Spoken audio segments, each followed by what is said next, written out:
Boa tarde a todos e a todas. Meus irmãos, o tema que a gente vai abordar é muito delicado e por isso eu conto com a vibração de vocês. Porque aqui, nessa plateia, deve ter gente ou que ainda está muito depressivo, ou que já pensou em se matar, ou ainda pensa nisso. Aqui, desencarnados, estão irmãos nossos que, no momento de fraqueza, não conseguiram resistir a um convite nefasto e saíram da vida física, mas que já sabem, porque estão aqui desencarnados, que Deus nunca desiste, jamais, de nenhum de seus filhos. E essa é a mais consoladora das mensagens que o Cristo nos traz no seu Evangelho, com a sua própria presença em nosso mundo, indo até o final da sua tarefa, fazendo um sacrifício que nos exime de qualquer outro ritual ou sacrifício, já que uma vez Ele mesmo fez a grande caminhada e a grande jornada que nos inspira. Queria dizer da alegria de estar aqui pela terceira vez em Uberlândia, falando nesse primeiro congresso, que eu sei que será uma série de muitos congressos que Rubens e todos que fazem essa estrutura do movimento espírita aqui de Uberlândia, do Triângulo Mineiro, estão aqui fazendo, do 7º ano de aniversário dessa web rádio que nos permite estar com vários eventos em casa, ouvindo, mas voltar a esse tema para a gente começar fazendo alguns questionamentos. Nós sabemos, vamos esquecer por 30 segundos que nós somos espíritas. Esqueçam a ideia de mundo de regeneração. Precisaria ser espírita para, analisando os acontecimentos do planeta no momento, chegar à seguinte conclusão: estamos vivendo um tempo de crise? Será que se a gente ouvisse por um dia a notícia produzida pela humanidade, não nos daria a impressão de que alguma coisa está em desconstrução no momento? Ou que alguma coisa nova está sendo construída ao mesmo tempo? E que nessa crise na qual nós nos encontramos, e aí eu estou falando aqui, esqueça por 30 segundos que nós somos espíritas. Nessa crise na qual nós nos encontramos, se perde todas as referências de valores, de ética, dignidade, sendo nunca uma apenas crise financeira, nunca apenas uma crise política, e eu não estou falando só do Brasil, nunca apenas uma crise no campo da fé, ou como o nosso querido irmão falou, da família, e desse apelo tão lindo que ele fez sobre o desejo de estarmos juntos, nunca desistindo dos nossos filhos. Será que não dá para perceber que essa é uma crise que ela tem características bem diferentes das outras? Todas as outras crises da história humana, elas se concentravam num setor.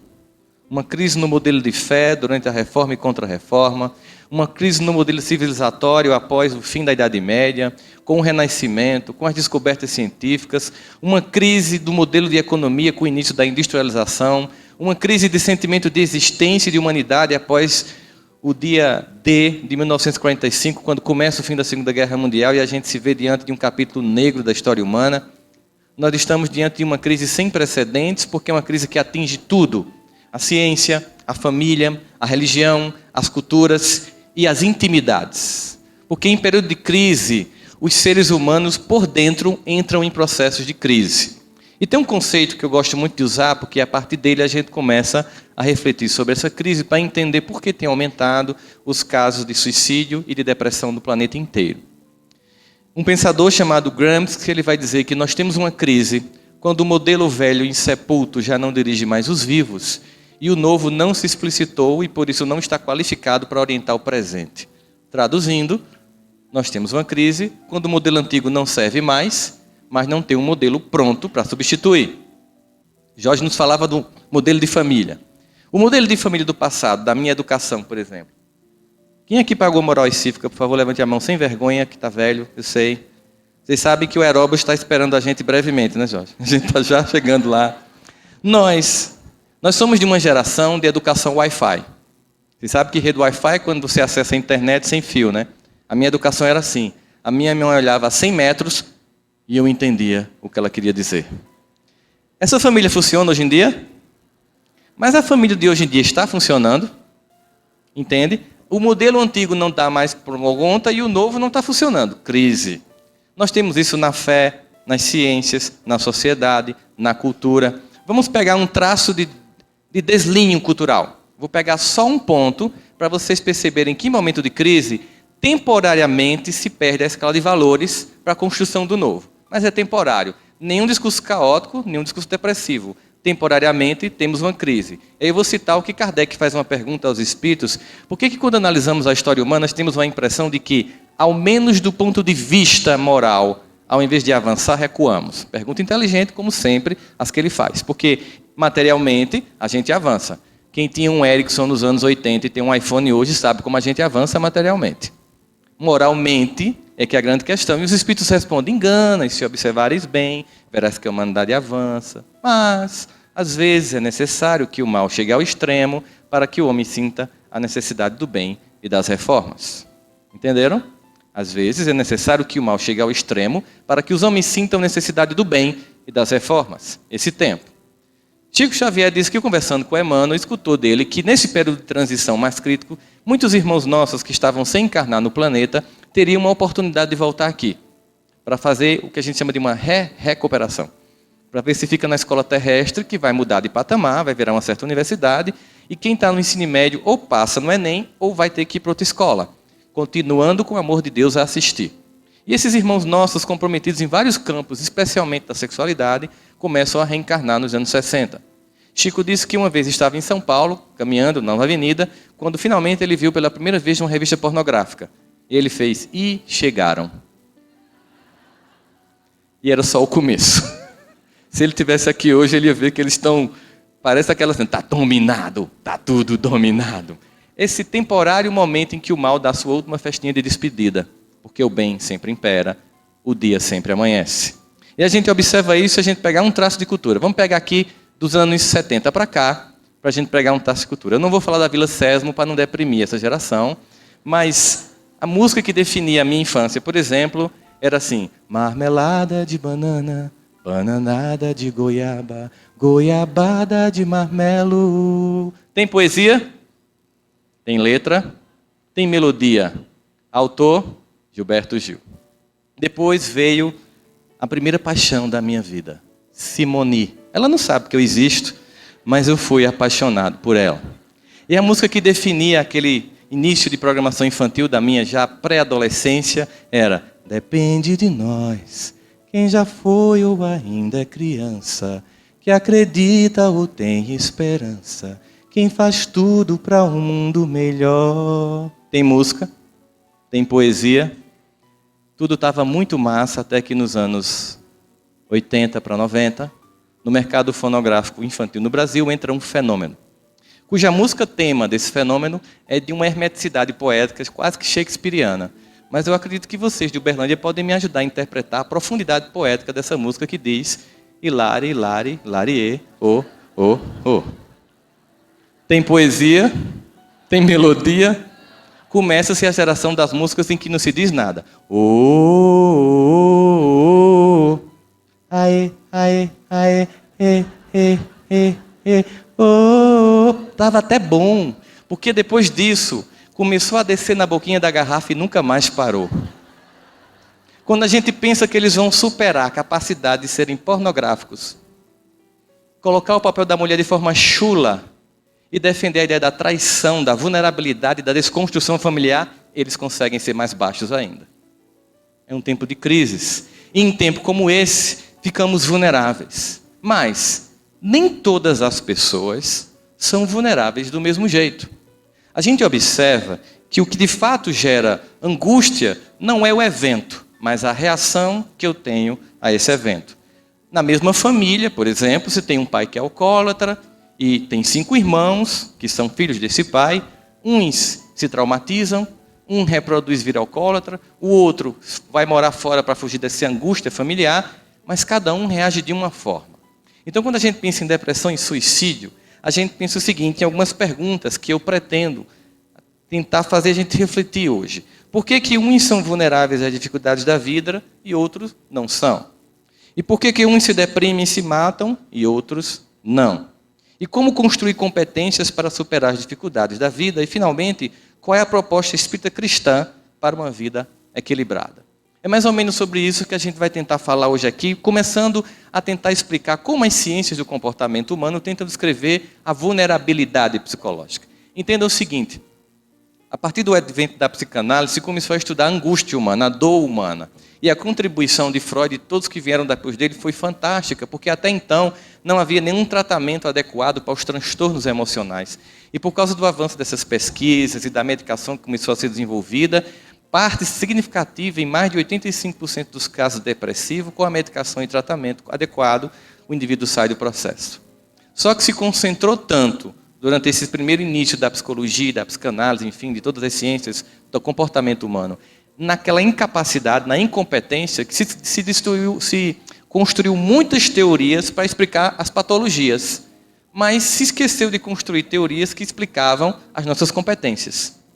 É muito fácil descrever quando alguém é incapaz, mas nunca ninguém conseguiu diagnosticar a competência humana. E hoje, essas ciências estão voltadas à chamada psicologia positiva para perceber o seguinte: por que uns são vulneráveis e outros não? Então, há competências que podem ou não ser desenvolvidas. A grande questão seria, a personalidade seria essa explicação para a gente de como se constrói um indivíduo capaz? Então, as primeiras questões da pesquisa foi, seria o QI, ou seja, a capacidade de inteligência da pessoa, que definiria ou não a vulnerabilidade dela? Pessoas mais inteligentes são menos vulneráveis? Não, muito pelo contrário. A gente vê que, às vezes, uma inteligência desprovida de valores de espiritualidade torna o indivíduo propensamente depressivo, porque como ele vê de forma crua a sociedade sem fantasias, ele dói, ele sofre.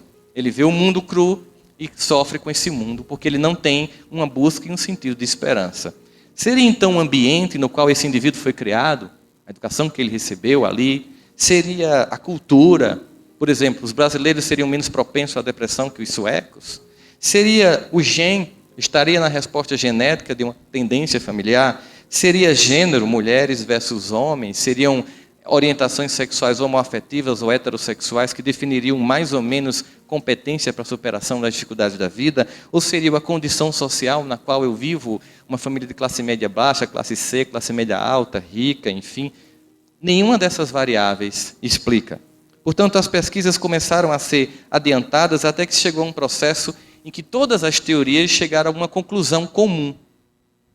E é interessante isso, porque a gente sente, quando Kardec começa na construção da terceira revelação, a construir três aspectos, ciência, filosofia e religiosidade, né, que é a espiritualidade, o aspecto moral, nós temos a ideia de que a ciência está se encaminhando para a descoberta daquilo que já foi aventado pelos livros sagrados, mas que houve um distanciamento por causa da perseguição do conhecimento humano. Mas todas essas ciências do comportamento chegaram à seguinte conclusão: todos os seres humanos já nascem com alguma coisa pronta, intrínseca. Alguma coisa já vem no equipamento da gente. Algo vem inato. E não é igual para todo mundo. Varia de ser humano para ser humano. Então eles começaram a pesquisar. Como é que a gente pode encontrar essa variação? De onde é que vem? Aquilo que a gente chama de psicologia comportamental começou a entender que talvez essa variação viesse das experiências humanas acumuladas. Outros, da aprendizagem social, seria a capacidade de aprender com os outros. Os que trabalham com a psicanálise pensam na libido e nos impulsos inconscientes. Os que trabalham com a teoria da autorrealização, como Maslow, pensam que é um indivíduo que está dotado para a construção de competências. Os psicólogos evolucionistas pensam na questão dos genes diferentes e os geneticistas, especificamente, pensam que seria aquilo que o Richard Dawkins criou como The Selfish Gene, o gene egoísta. O Richard Dawkins é o mesmo autor de Deus, um Delírio. Um livro em que ele argumenta fortemente a ideia de que as sociedades que acreditam em Deus são mais violentas do que não acreditam. Lamentavelmente, ele está equivocado. Exatamente nas sociedades onde não tem nenhum tipo de religião que se cometeu as maiores atrocidades e assassinatos de milhões de almas humanas. Mas é um livro importante ser lido porque lembrem-se que Kardec nos convida para ter uma capacidade de fé racional, argumentando frente a frente com a razão em qualquer época da humanidade. Os argumentos são interessantes e muitas religiões não têm respostas, mas nós temos. A partir, inclusive, das primeiras perguntas e respostas do Livro dos Espíritos, nós conseguimos dialogar com o autor de Deus, um Delírio, sem delirar nenhum momento com relação a Deus. Se começou, então, a perceber, se a variância não explica tudo por si só, haveria alguma coisa a mais? Quando a gente vai para um congresso de psiquiatria, de neurologia, de psicologia, que eles começam a falar que seria cultura, genética, e se você levantar a mão e fizer, E os gêmeos chipófagos? Aquelas crianças que nascem coladas e que estão sempre juntas, no mesmo lugar, no mesmo momento. Porque eu posso explicar que eu tenho 2 filhos gêmeos e que um ficou introvertido e outro extrovertido, porque um dia um ficou com febre, ficou em casa, e o outro foi para a escola. Mas aquele que ficou em casa pegou uma grande briga do pai e da mãe, e o pai bateu na mãe, e aquele evento por si só traumatizou, por isso esse é introvertido e o outro é extrovertido. E os chipófagos, que estão sempre juntos, na mesma hora, no mesmo lugar? Aí eles não têm resposta, porque chegaram à seguinte conclusão: que esses equipamentos standard não explicam o que eles chamam de variação do ambiente não compartilhado. Ou seja, todas as pesquisas com apuro estatístico significativo sobre personalidade concluem que, entre variância atribuída a genes, a ambiente compartilhado, a cultura, a sexualidade, explicam 49% da personalidade. 51% os cientistas não sabem de onde vem. Não espalha que é reencarnação, que eles estão chegando lá. Deixa eles pesquisar.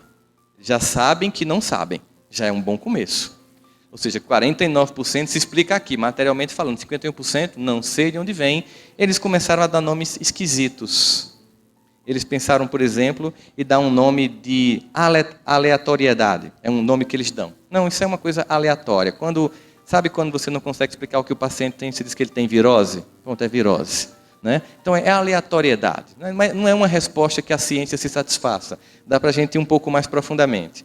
E aí a gente começa a perceber sobre a ideia biológica de ruídos, desenvolvimental também, que são alguns argumentos, até que a gente chega ao que hoje nós conhecemos como resiliência psicológica. Se eu deixo meu copinho d'água está aqui, para explicar claramente o conceito de resiliência. É um conceito da física que diz que resiliência é a capacidade que um material tem de voltar para o estádio anterior depois de sofrer uma pressão. Esse copo de plástico tem uma resiliência. Eu aperto, depois ele volta. Mas há um limite.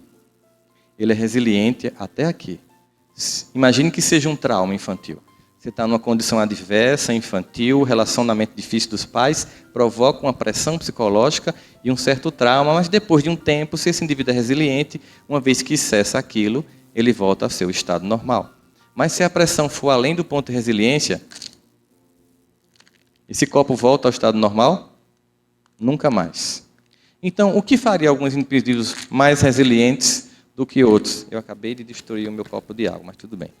O que faria um indivíduo mais resiliente do que outro? Então, se começou um conjunto de pesquisas e se começou a dar alguns conceitos, por exemplo, habilidade de voltar rapidamente para o seu usual estado de saúde ou espírito depois de passar por doenças, dificuldades, o que a gente chamaria de resiliência de caráter. Um exemplo claro de resiliência de caráter é a biografia de Chico Xavier, que tem aquela infância extremamente difícil, aquela convivência com a madrasta extremamente difícil, passa por todos aqueles sufocos que vão entre a tragédia e a comédia, porque a vida dele vai entre a tragédia e a comédia, mas não só a dele, a de todos nós, e ao final de tanta dor, de tanta angústia, a resposta daquele homem é a transcendência, porque ele sai, exatamente como no mito, que você falou no final, belíssimo, em homenagem ao sagitariano que sou eu, você colocou lá o centauro. Brincadeira. A ideia de que, mesmo ferido, ele serviu.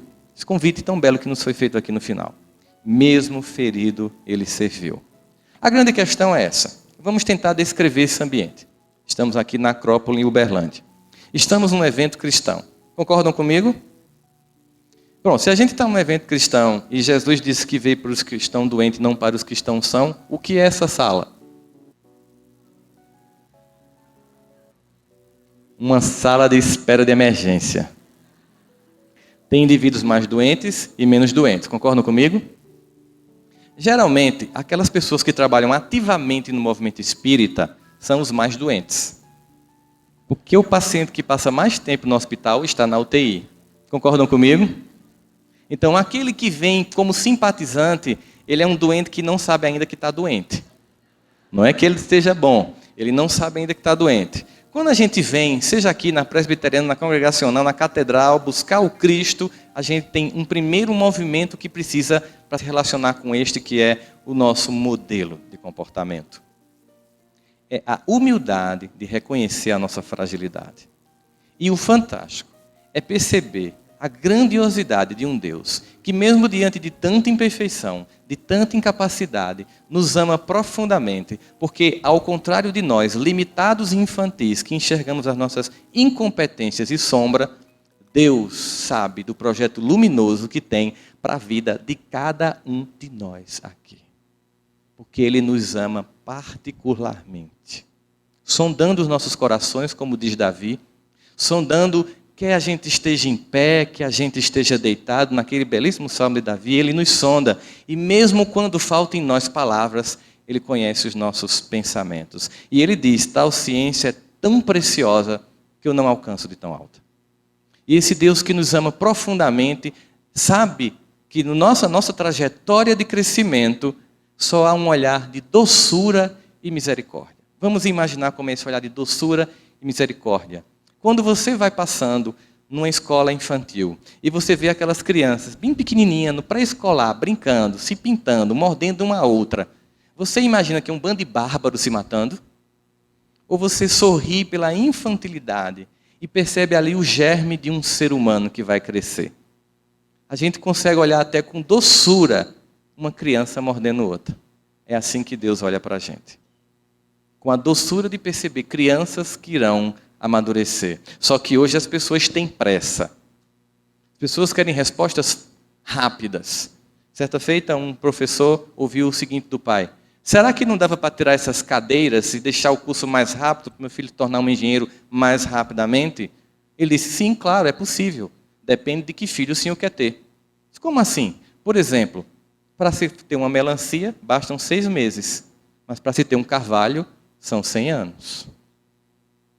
As pessoas querem rapidez, elas querem cura, elas não querem se deprimir, não querem ficar tristes. As pessoas hoje chegam procurando um profissional de saúde e dizendo o seguinte: eu estou chorando muito. Aí eu pergunto, por quê? Meu filho morreu de acidente semana passada, eu queria deixar de chorar. A senhora está brincando comigo? Eu, no lugar da senhora, estava urrando, não era nem chorando. Porque a senhora não quer viver a dor da separação momentânea de um filho? Um amigo meu chegou, endocrinologista, e disse, eu não vou mais ser endocrinologista, cansei. Por quê? Os pacientes não querem mais emagrecer. Não quer não, eles querem ser emagrecidos. Eles chegam para mim e diziam, como isso, não vou abrir mão, doutor, agora eu passo um remédio para emagrecer. Então ninguém quer se deprimir, ninguém quer ficar triste, ninguém quer respeitar o fluxo da vida, que como as marés, ora avança, ora recua. Ora nos convida à exposição, ao contato, à brincadeira, ao lúdico, ora nos convida à auto-reflexão, a refazer caminhos, e isso implica uma certa angústia, uma certa dor, de se reconhecer, de se ver dentro de si algumas sombras incômodas. Mas essa paralisia da culpa, que gera o estado de depressão em muitas criaturas, e que pode chegar a um estágio tão profundo, que gera um sentimento de que a única solução seria desistir da existência, é uma estratégia. Nós sabemos que em todos os quadros emocionais e de adoecer de um modo geral da alma humana, aqueles irmãos com os quais nós tivemos conflitos e provocamos dores e angústias horríveis, eles se aproveitam desses momentos para ampliar o sentimento quando não são a causa primária desse sentimento. Mas ainda há o fato de que uma vez feito o trabalho de desobsessão, e aquele irmão, que é o grande objetivo da reunião, e não quem chega obsediado, é socorrido, o indivíduo continua mal, porque ele não se perdoou. E o convite mais fantástico no processo de cura é um convite de perdoar-se, para a construção de uma mente focada naquilo que tem que ser mudado, e não naquilo que foi feito. Se tem um personagem assim que é rico nesse exemplo, ao meu ver, é Saulo de Tarso. Vamos imaginar essa cena clássica na porta de Damasco. Saulo era o quê? Quando a gente está estudando o movimento espírita, Saulo era o quê dos cristãos? Era o perseguidor dos cristãos. Dizer que Saulo era um perseguidor dos cristãos é ser politicamente correto. É ser doce diante de alguém que era pior que isso. Chico Xavier tem essa característica da doçura, né? Ao invés de dizer que as moças eram prostitutas, diziam nossas irmãs que vendem as forças sexuais da alma. Doçura de Chico. Você pode dizer que em vez do indivíduo ter sido traído, que ele foi temporariamente obliterado do contrato afetivo. Fica bonito, fica mais chique, dá até para suportar o negócio. Dizer que Saulo era um perseguidor de cristãos é ser muito doce com um assassino. Ser muito doce com um burguês que em nenhum momento se reúne com o seu povo para tirar o invasor romano. Mas um homem que, usando de seu poder, de sua influência, enquanto o seu povo era escravizado, humilhado e as mulheres violentadas, passava todo o seu tempo perseguindo e matando quem tinham reconhecido e já estavam seguindo o mestre que ele esperou durante toda uma vida. Esse homem que foi discípulo de Gamaliel, um dos maiores comentadores da Torá, uma alma doce do Sinédrio. O Sinédrio era como o Senado brasileiro, tinha algumas almas boas. E estava lá entre elas Gamaliel, que foi o professor de Saulo. E quando Saulo chega em Damasco, simplesmente o impacto do contato com Cristo faz com que ele desperte e perceba que ele estava perseguindo e matando quem seguia o Messias que ele passou a vida inteira esperando. Talvez, naquele momento, tenha passado toda a trajetória de sua vida. Ele talvez tenha lembrado aos 12 anos o seu bar mitzvah, quando um jovem judeu recita todos os 5 livros da Torá. Ele tenha lembrado de Isaías, de Daniel, de todos os profetas que anunciavam que o Messias vinha. Talvez ele tenha entrado num choque momentâneo e dizer, eu não acredito que ele veio. Eu não reconheci e ainda perseguia quem o seguia. A pergunta é, quando Jesus chegou para Saulo, ele fez, primeiro sentimento da alma infantil, culpa. Eu não mereço sua presença, Jesus. Eu sou um ignorante. Eu passei toda a minha vida lhe esperando, e quando você veio, eu não lhe reconheci e matava os que já te seguiam. Ele fez isso? Vocês lembram se ele fazia esse comentário, se culpando? Ele podia fazer uma outra coisa também quando a gente não quer mudar. Ou se culpar, ou se justificar. Ele podia ter dito assim, pô Jesus, mas vamos combinar, tu me enganou, velho. Pô, velho. Porque assim, a gente estava esperando um Senhor dos Exércitos em toda honra e toda glória. Aí tu nasce numa manjedoura, perto de jumento, filho de um carpinteiro. Pô, hashtag me enganasse geral, velho. Podia ter dado um sinal mais claro. Podia ter feito um Face, colocado no Instagram. Cheguei, galera, estou aqui para salvar a humanidade e tal. Cadê você, meu irmão? Aí tu vem assim, devagarinho e tal. Ele se justificou? Ele se culpou? O que é que ele perguntou? O que queres que eu faça? Olha o que isso quer dizer.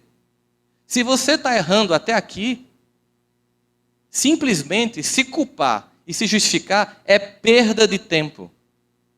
Se você está errando até aqui, olhe para o alto e diga, Pai, o que queres que eu faça? Se está doendo, se está sofrendo, se está deprimido, se está angustiado, vai estudar Espiritismo. Não é por causa do que você fez na vida passada. Isso é desculpa. Não vá fazer regressão. Não gaste dinheiro. Não precisa. Se está sofrendo, se está doendo, não é pelo que fez, é pelo que continua fazendo. Porque um gesto de amor cobre a multidão dos pecados. Basta mudar o vetor da atitude que o mestre convida, entra na cidade. Jesus deu receita de bolo a Paulo. Disse assim, você vai fazer isso, que queres que eu faça? Isso, não, ele não deu. Você sabe que é muito comum, as pessoas chegam no centro espírita, aí vai para o atendimento fraterno, aí conversa, conta a história, a angústia e tal.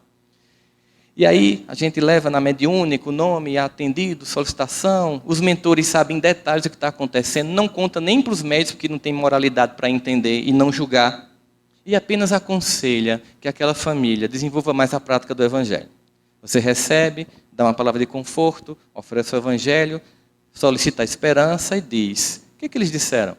Que você tenha um pouco de paciência, mantenha sua fé em Deus, a prece e a prática do Evangelho. Sabe o que é que muita gente faz? Oxe, só. Decepção. Que as pessoas querem uma coisa mágica. Talvez a fogueira sagrada, o óleo ungido, uma coisa do tipo. As pessoas querem uma coisa mágica. Aí eu disse, a senhora entendeu? Eu vou repetir. Prática do Evangelho. Prática do Evangelho não é fazer mais Evangelho no lar. É viver o Evangelho no lar. Jorge nos fez uma chamada muito importante sobre essa hipocrisia que existe na família. Eu conversava com um amigo meu, estranhamente a gente diagnosticando muitas famílias espíritas que os filhos não frequentavam o centro espírita. E eu disse, vamos conversar com esses jovens para ver o que está entendendo. Encontramos um buraco negro. Muitos diziam, meus pais são hipócritas. No centro falam manso, assim que entra no carro começa a detonar quem frequenta o centro. Tu viu a cara da cínica hoje? Aquela carinha de santa, boa noite meu irmão, toma uma mensagem de Jesus. Aí a criança começa a ver que tem um discurso e uma prática que não estão incompatíveis. O indivíduo é todo solícito na instituição e todo distante em casa. Prática do evangelho não é fazer um dia a mais de evangelho. É vivenciar esse evangelho no ambiente mais difícil e onde tudo acontece, que é o lar.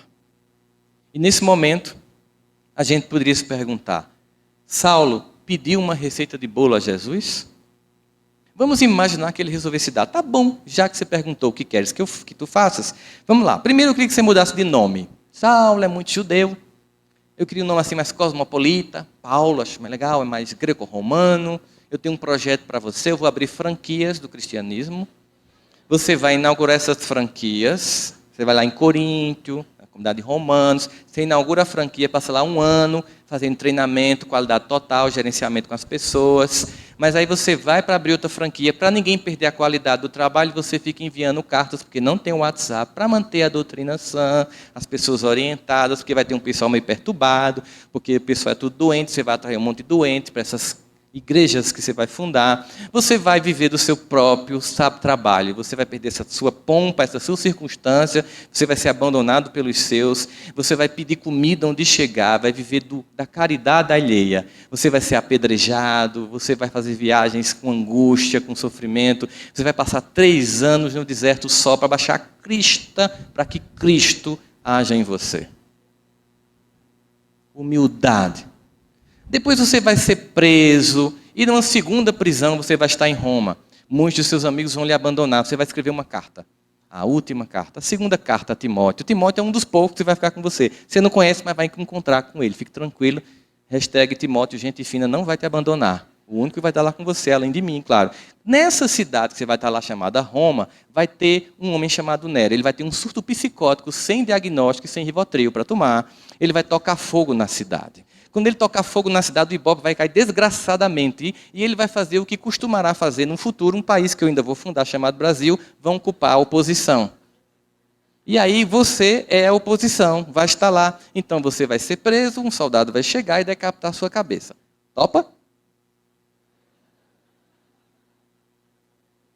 Aí ele faria, Jesus, ó, tu é o cara, eu percebi, não rola mais perseguição, da minha parte tudo massa, vou voltar para a Judéia, a gente se encontra depois. Não, sabe por que Jesus não deu receita de bolo? Porque é preciso que a gente mostre que é fiel no pouco para ser fiel no muito. É preciso que a gente mostre fidelidade no relacionamento para que haja investimento em nós. Por isso que André Luiz vai dizer, todo aquele que opere e coopere de espírito voltado para Deus. Olha só, todo aquele que opere e coopere de espírito voltado para Deus deverá aguardar sempre o melhor. E isso não é promessa de amizade, é a lei. Você não virou VIP. É a lei. Paulo disse isso.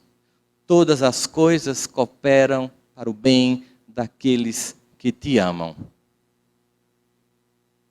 Foi esse homem que percebeu que despertar por Cristo não era uma coisa instantânea e automática. Que a angústia ainda estaria presente em nossa alma.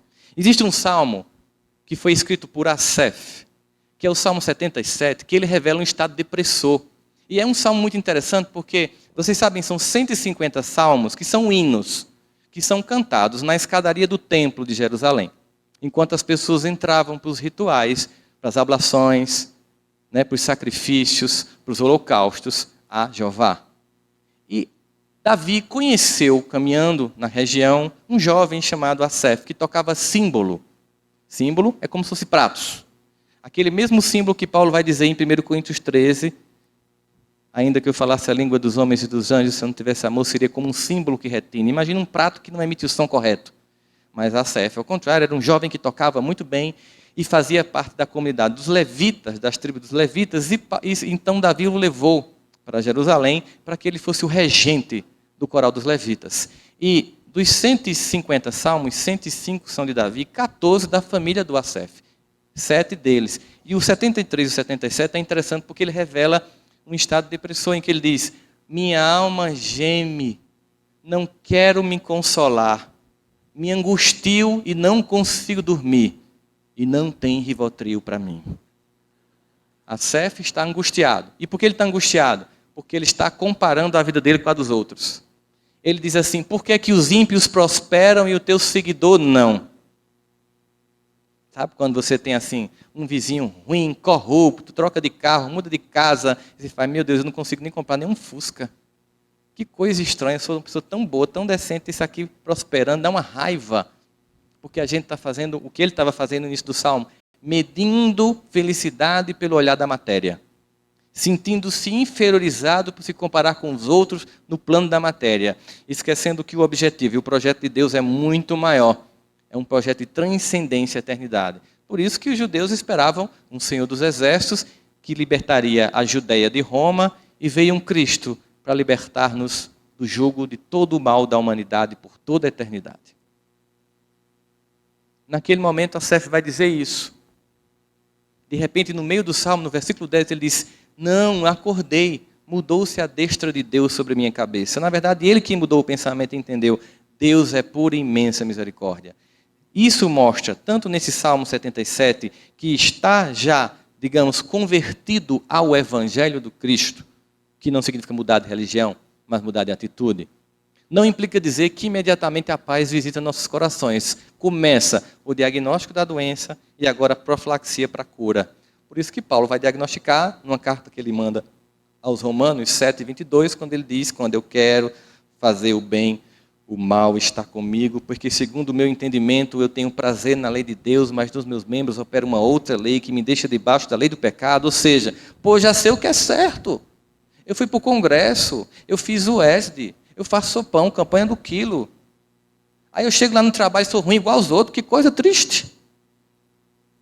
Eu sei o que é o bom e ainda faço o que é o mal, ambivalência psicológica. Aí você entra na crise.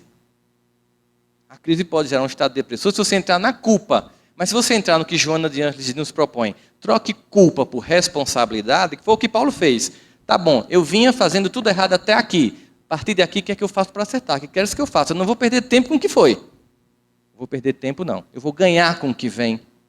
Eu não vou ficar mais punindo pelo que eu não sabia. Porque ele vai dizer isso nesta carta. Talvez um diagnóstico sobre sua própria condição. Quando na primeira carta, Coríntios 13, ainda que eu falasse a língua dos homens e dos anjos, que muita gente acha que é de Renato Russo, desculpa, não é dele, é de Paulo. No finalzinho ele vai dizer assim: quando eu era criança, eu agia como criança, me comportava como criança. Mas agora que eu sou adulto, nada disso mais me convém. Traduzindo, tecla SAP. Antes de conhecer o Evangelho Redentor do Messias, do Cristo, a nossa mais alta esperança, eu agia como um ignorante. Eu vivia como um ignorante. Eu me pautava pelos valores de um mundo doente, que o próprio Cristo já dizia, jaz no maligno. Mas agora que eu conheço, nada disso mais me é permitido. Nada disso mais me convém, aliás. Porque ele vai até dizer: tudo até pode ser permitido, mas nem tudo me convém. É a seleção do que entra em mim, do que eu vivencio, que vai definir se eu sou um candidato ou não à depressão e à tentativa de suicídio. É quando eu seleciono que valor pauta a minha vida. Vocês terem uma ideia, nós estamos nesse ambiente. E as pesquisas na neurofisiologia dizem que aqui nós estamos captando 40 bilhões de bytes de informação. Mas só vamos reter 2.000 bytes de informação. Até o cantinho dessa sala, que tem alguma coisa, uma rachadura, o nosso cérebro está captando, mas ele tem que selecionar o que vai arquivar. Assim também é a alma humana. Numa sociedade como a nossa, em crise, em que se tem uma tendência muito grande de preponderamento, digamos assim, da execução ou da divulgação do mal, a sensação de depressão é terrível. Sobretudo levando em consideração nossa dificuldade, aqui Quando a gente encarna, a gente incorpora nesse avatar, que a gente tem que devolver. Não sei se vocês sabem disso, lamento informar. Tem um prazozinho de validade que vai vencendo, a gente devolve o avatar. Esse avatar, chamado corpo físico, ele tem um cérebro que interpreta o mundo material para o mundo mental e espiritual. Mas ele é muito passível de enganar. Muito passível de enganar. Nosso cérebro não diferencia ficção de realidade. E eu não sei se vocês ouviram hoje de manhã, no café da manhã, alguém que estava vindo para cá, o evento que aconteceu numa cidade aqui próxima de Goiânia, de Uberlândia. Uma mãe que tinha acabado de ter um bebê, mais ou menos 17 anos, com muita angústia, porque com essa história do Zika vírus, a angústia muito grande das mães, com bebês ou grávidos hoje em dia, morando numa casa dessas que não tem forro, é telha, e o marido vigilante noturno, ela exausta, depois de passar 2 dias acordada com um neném que estava com febre, dormiu na sala. De repente ela acordou num susto, porque um barulho na casa aconteceu, e ela percebeu e lembrou que tinha deixado o bebê sozinho no quarto. E ela relata que quando passou pela cozinha, já viu a porta aberta. E quando ela chegou no quarto... De novo, né, Rubens? Teve medo de novo, Rubens? Eu fiz isso para quê? Tem um propósito, gente. Primeiro, para beber minha aguinha, que eu quebrei meu copo. Mas, sobretudo, para provar a tese. A mente não diferencia ficção da realidade. Percebeu? Fiquem tranquilos, essa criança nem existe, eu acabei de inventar isso. Está tudo bem nessa família ficcional, mas vocês entraram no clima, imaginaram a casa. Vê como é fácil enganar a mente humana. Vê como é fácil chegar para você e dizer assim: ninguém te ama. Você não merece ser feliz. Você é burro, você é feio, você é incompetente, você é incapaz, você não presta. Se mata logo. Desiste. Para com essa dor de ser tão incompetente. A gente termina escutando. A gente tem que pensar que o mundo fica dizendo: você não vale nada. Mas Jesus diz: mas eu gosto de você. Porque a relação de Deus conosco, nessa representação simbólica deste Filho amado dele, é que Deus não nos ama se nós formos assim. Deus não nos ama se nós passarmos num bom curso no Enem, se nós darmos orgulho à família. Deus nos ama apesar de, porque Cristo é o protótipo daquele que nunca desiste. Que é assim que nós devemos ser com os nossos, mas sobretudo conosco mesmo. É ouvir essa mensagem e dizer: eu sei da minha imperfeição, mas o amor de Deus transcende minhas incompetências e me possibilita me resgatar. Porque eu estou aqui pela misericórdia infinita de um Pai que tanto me ama, que nem me faz lembrar do mal que eu fiz, para que eu tenha o mínimo de paz para recomeçar. Que é capaz de me colocar na família do meu algoz ou da minha vítima para transformar ódio em amor, que jamais quer se afastar. Por isso, não escutarei a trama que diz que eu sou incompetente, que eu sou incapaz, que eu não presto. Eu vou me concentrar num processo sereno de autodescobrimento. Joana nos diz o seguinte: o ser consciente é aquele que nem se culpa, nem se justifica, apenas se transforma. Olha a cena. Mulher, onde estão teus acusadores? Não sei, Senhor. Ninguém mais está aqui com as pedras na mão. Eu também não te acuso. Nem culpa, nem justificativa. Transformação. Vá, minha irmã, não volte a pecar. E se ela pecasse, ele desistiria dele? Dela? Não.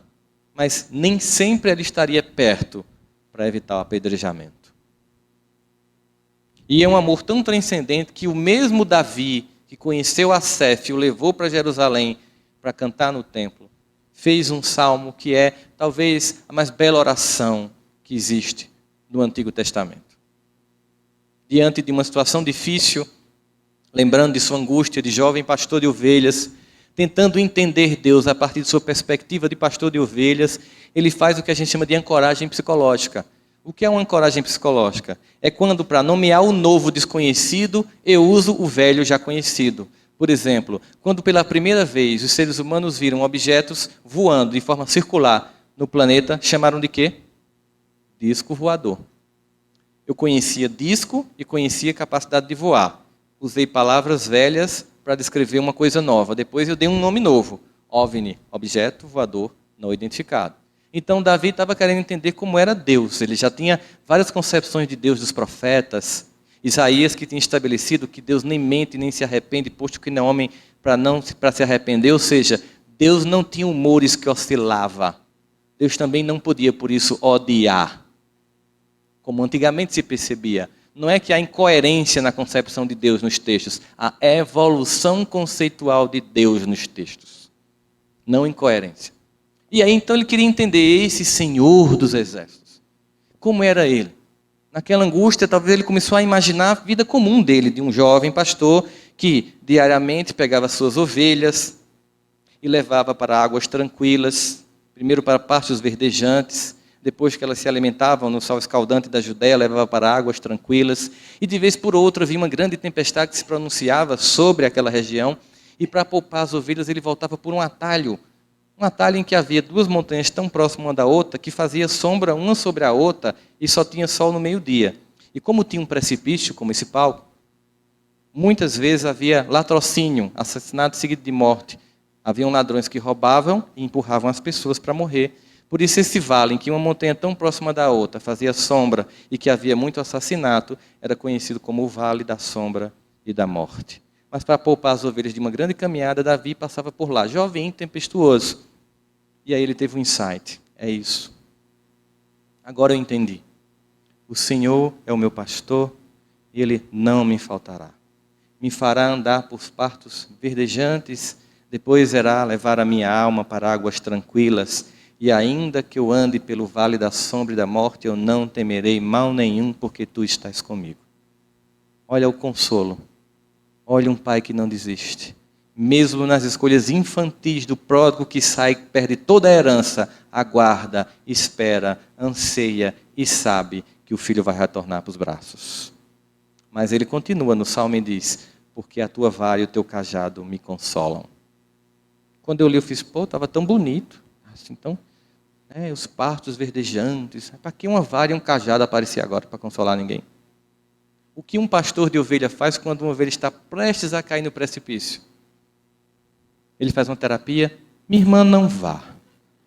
Não cometa suicídio. Ninguém sabe se o Senhor vai ser um cavalo na outra encarnação. Não faça isso. Se você tem um filho, ele está com um preguinho para colocar no interruptor da tomada, você fica lá dizendo, meu filho, não faça isso. Você vai receber uma carga de 220 volts, vai ficar torradinho, mamãe vai ficar triste, vai ter um velório. Você vai dizer isso? Você desesperadamente puxa a criança. O que é que ela faz? Chora. Ela se sentiu o quê? Agredida. Mas você fez o quê? Salvou. A disciplina da vara e do cajado do pastor que jamais desiste nos faz voltar ao caminho da retidão. Às vezes, essa disciplina nos leva à dor.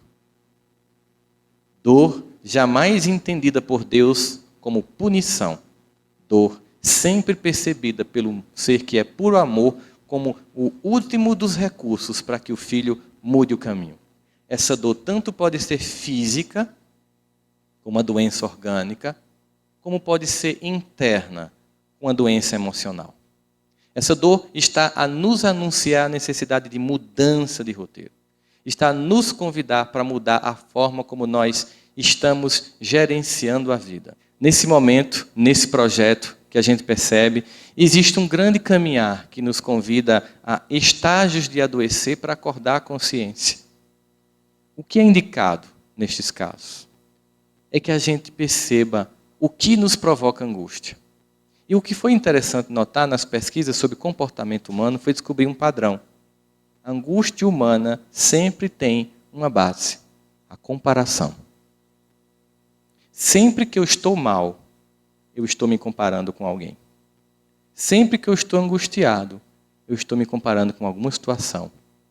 Isso implica dizer que eu deixei de focar a minha própria vida para focar a vida do outro. E isso é angustiante. Porque existem milhares de pessoas melhores do que a gente em tudo. Mais bonitas, mais inteligentes, mais evoluídas, mais ricas. E nós temos uma infantil capacidade de apenas analisar quem está por cima. Eu tinha uma paciente que tinha uma depressão profunda e uma vez ela chegou para mim no consultório e ela tinha assim um monte de gente que ela detestava. Porque às vezes a depressão é tão profunda que você fica tão amargo que ninguém quer estar perto de você.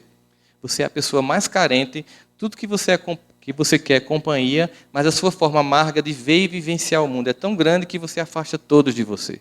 E ela tinha um monte de pessoas que ela não gostava. Ela fazia o curso de medicina e uma vez chegou para mim e disse: acredita, estou com ódio daquela nojenta. Aí sentou. Aí eu fiquei, qual será? Ela tinha uma lista enorme de nojentas.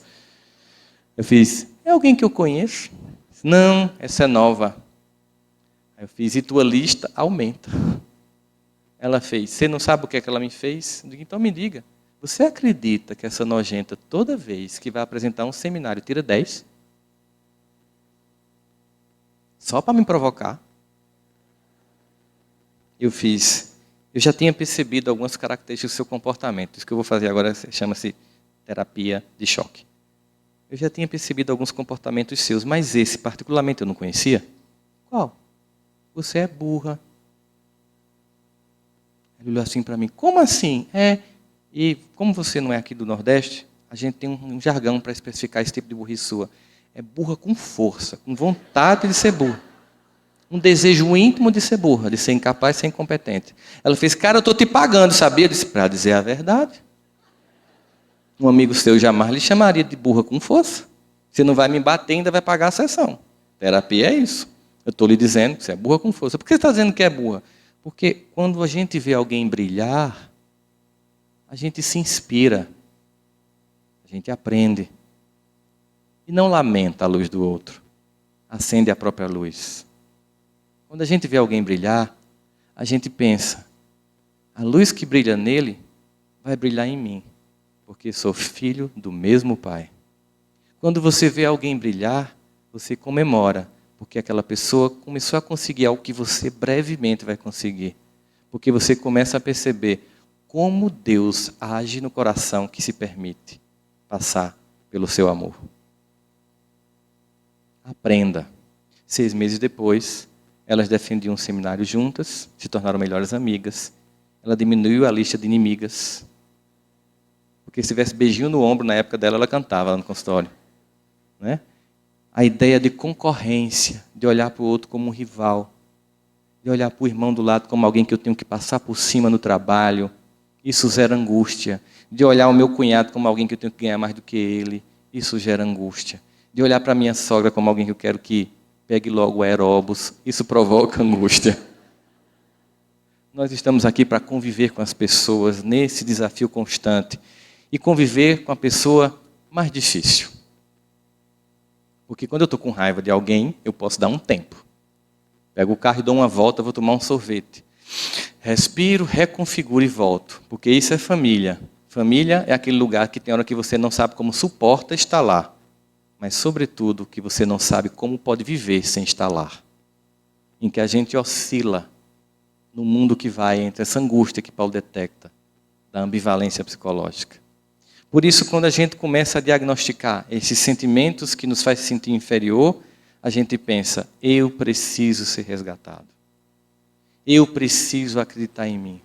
Eu preciso olhar para mim com misericórdia e condescendência. Eu preciso desse olhar condescendente para comigo mesmo.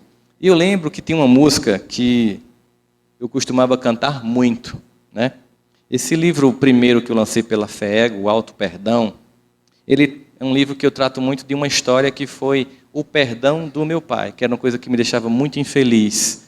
Aquela clássica história de um pai alcoólatra que deixou uma família passando necessidade e fome.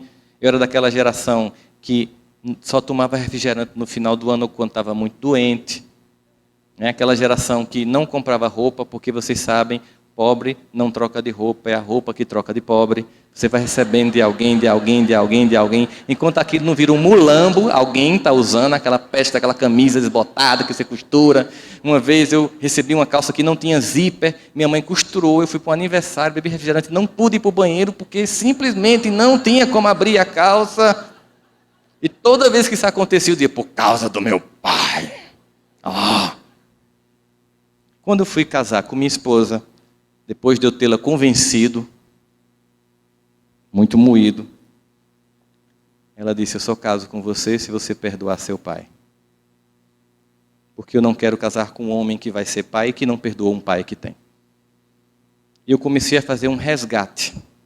Perdoar meu pai significava perdoar alguém que eu sempre acusei, sempre tive lá como um bode expiatório para culpar quando tudo dava errado. Tão conveniente, né? Eu já faço 30 anos de idade, culpa do meu pai.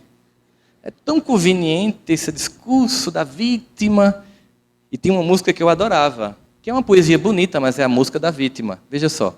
Quando eu fui ferido, vi tudo mudar, das verdades que eu sabia, só sobraram restos, e eu não esqueci toda aquela paz que eu tinha. Olha a vítima, eu queria tanto estar no escuro do meu quarto à meia-noite, a minha luz, como dói.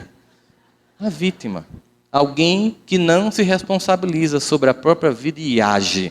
Alguém que encontra culpados para se sentir triste, mas não se responsabilizar e não agir. Alguém que não perdoa, não porque não pode, mas porque não quer. Porque quer continuar na condição de coitadinho. Enquanto a gente está assim, nada acontece. Porque Jesus pergunta, queres que eu te cure? Tem que haver uma disposição íntima nossa. Uma vontade pessoal de curar. Uma vontade de se sentir capaz de ser amado por Deus. Olha o amor de Deus como é infinito. Você pensa em Osama Bin Laden. E imagina assim, que Deus ama ele profundamente e não vai desistir dele. Que um dia, das dores do processo de autoexpurgamento no qual ele se encontra, ele será resgatado. Que um dia ele despertará a consciência. Que um dia ele desenvolverá a competência, desenvolver a cura de uma doença, para salvar tantas vidas quanto ele matou. E assim uma misericórdia infinita que se revela a cada momento de um Deus que jamais desiste. Nós precisamos ter paciência com a nossa própria existência. Precisamos ter foco com a nossa própria vida para perceber que esse amor é mais transcendente do que a gente pode imaginar. Eu lembro dos muitos momentos na minha vida em que eu pensei em desistir.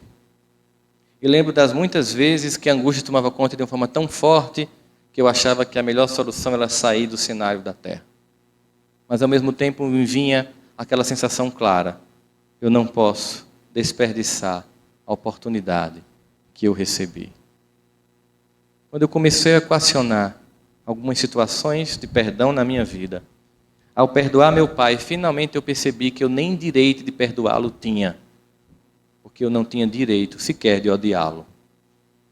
Porque pelo fato de eu estar aqui, não importa tendo sido ele ou não competente na tarefa que ele tinha que ter cumprido, só o fato de eu estar aqui, pela vontade dele e da minha mãe, já gera uma dívida impagável. O que me só cabe ser reverenciar a eles. Sou eu aqui o resultado de um homem e de uma mulher, filhos de mais 2 homens e 2 mulheres, meus avós, nessa constelação que permite voltar à Terra para fazer algo diferente. Permite voltar à Terra para receber um novo convite. Permite voltar à Terra para ser um trabalhador da última hora, como todos nós somos. No momento de crise, de angústia, de desespero, em que almas inteiras perdem as vidas pela desesperança. E lembrar, nunca estamos sós. E lembrar, Deus jamais desiste de nós. E lembrar, Jesus está no leme. Toda essa angústia temporária passará. Toda essa dor temporária cessará. Porque um dia novo irá amanhecer. Estamos aqui construindo uma nova aurora e recebemos hoje um convite Quando eu digo hoje, não é no congresso, hoje nessa existência. Nós, que no campo da fé, no passado, muito nos equivocamos, recebemos um doce convite do Cristo para estar aqui, junto da terceira revelação, para desta feita, com consciência, agir para mudar a nossa história e a história do mundo. Não nos cabe o sentimento infantil do desespero, da angústia. Nos cabe o sentimento de resgate. Que possamos entender quando Cristo diz que somos, sim, a luz do mundo e o sal da terra. Porque o nosso brilho não nos pertence.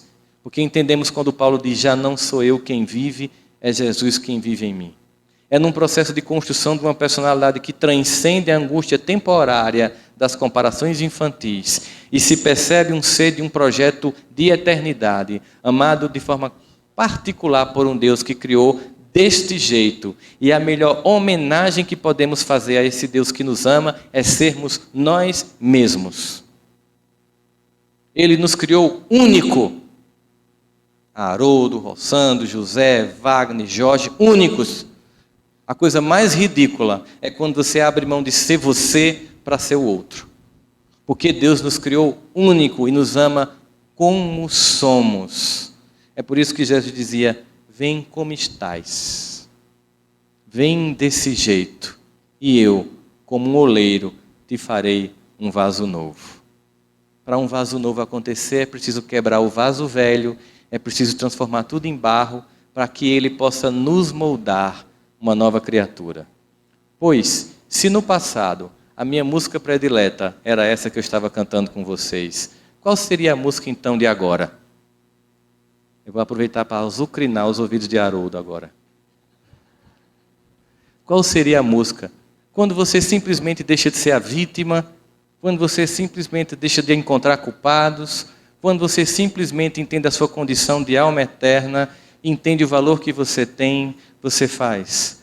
Ando devagar, porque eu já tive pressa, leve esse sorriso, porque já chorei demais.